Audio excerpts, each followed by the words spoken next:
हाँ बेटी, दामाद जी कैसन बाड़न? ठीक बारन। अच्छा माँ, खाली तू दमादी के बारे में काहे पूछेलू, हमरा बारे में काहे ना पूछेलू कि बेटी तू कैसन बारे? देख, हम तोरो के जाना तानी, दामादो जी के जाना तानी, तो हमरा पता बा कि केकरा केकरा से ज्यादा खतरा बा।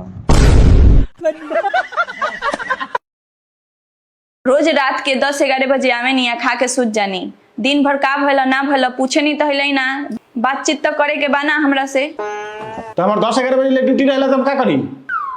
10-11 बजे नु आएम। ठीक बा, करी अपन ड्यूटी। ड्यूटी तो हमारे 6 बजे ऑफ हो जाला, लेकिन 10-11 बजे ऐसे आवे नहीं कि केकरा से बक बक बक बक करी। आराम से आवो, खा पियो, सूत जा। कनिया यहाँ डेरैया उड़ैया मत, ससुराल मत समझिए, अपन घर समझिए। आ हमरा के अपन सास मत समझिए, माई समझिए। जा खाना बना ला। ए माई, हमर तनी कपार दुखाता, जो न ते ही बना ले। अरे ई का बदतमीजी बा? तो रउए नु कहनी हम माई समझियो। ए जी, हम सुंदर लागत है नीनू? मतलब बिना देखले बोल देनी। रउआ हमरा के थोड़ी देखेम, रउआ तो दुनिया भर के औरत सबके देखेम। ना अच्छा नहीं खुला गत। रउआ हम अच्छा थोड़ी लगेम, रउआ तो दुनिया भर के औरत सब अच्छा लगी हन सब।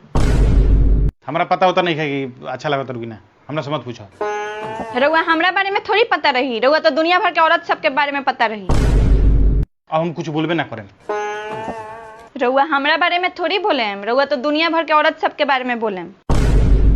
मतलब हाँ बोलनी तब वो प्रॉब्लम, ना बोलनी तब वो प्रॉब्लम, पता नहीं है बोलनी तब वो प्रॉब्लम, कुछ ना बोलनी तब वो प्रॉब्लम। लोग ठीके कहेला कि औरत सन के जन बात बोले कर वो बोलिए कर रहेली सन। मम्मी जी, हमार बचपन में एगो शौक रहे का कि जब हमार बियाह होई तो हम अपना सास के खूब सेवा करम। तो काहे ना करेलू? बचपन खत्म, शौक खत्म। जानता रू, हमरो नु बड़ा शौक रहे कि हमरा बेटा के बियाह होई या हमर पतो है नु तो हम अपन पुश्तैनी हार, कंठा, झुमका सब दे देहेम। मम्मी जी दी ना, तो बियाह हो गए, शौक खत्म हो गए। हमरा से ब्याह करबू? देखो, हम गरीब आदमी से बियाह ना करम। ना ना, हम तो धनिक बनी। अच्छा, ताहरा घरे सब्जी में टमाटर पड़ता है घरी ना, तब ते कैसे अमीर बारिश रे? रख फोन। हमने को हर महीने ज्यादा खर्चा हो जाता है, ये महीने कुछ सामान हमने काटे के पड़ी लिस्ट से। तर लिपस्टिक काट देता नहीं, क्रीम काट देता नहीं, पाउडर काट देता नहीं। हमार सामान काहे कटता नहीं? ये सब फालतू सामान बा, ये सब लगा के का हो जाई? सादा जीवन उच्च विचार रखे के चाहिए। दिए ना लिस्ट।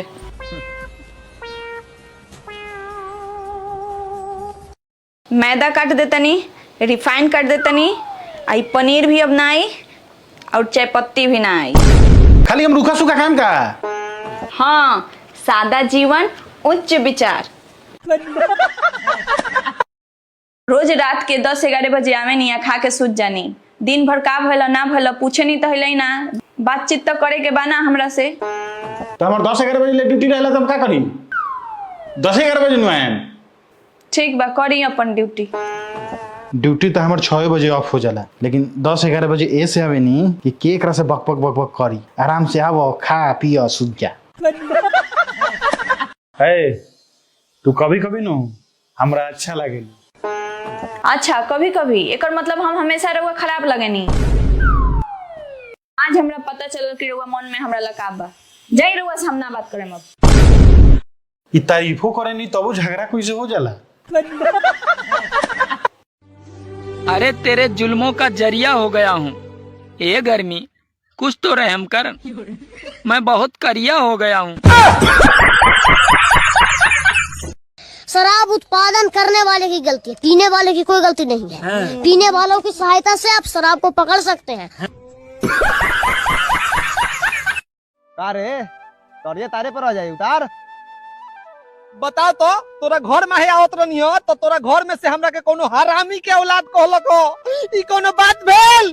नहीं तो गलत कहलक हम, मजाक मजाक लेकिन होके के चाहिए। लेकिन हमरा ई बात समझ में नहीं आवत कि हमारा घरों में इतना समझदार कौन हो गल बा कि तोहरा के फटाकसिन चीन लेलक। अब हम का जानी? भैया का भैया माने हमारा घर के समझदारी तोरा से देखल नहीं के जा। हमरा के गाड़ी दे लखऊ ए गाड़ी के मुंह मार, समझदारी देख। जो जो जो तारा लंच चटे रह गेलो। जो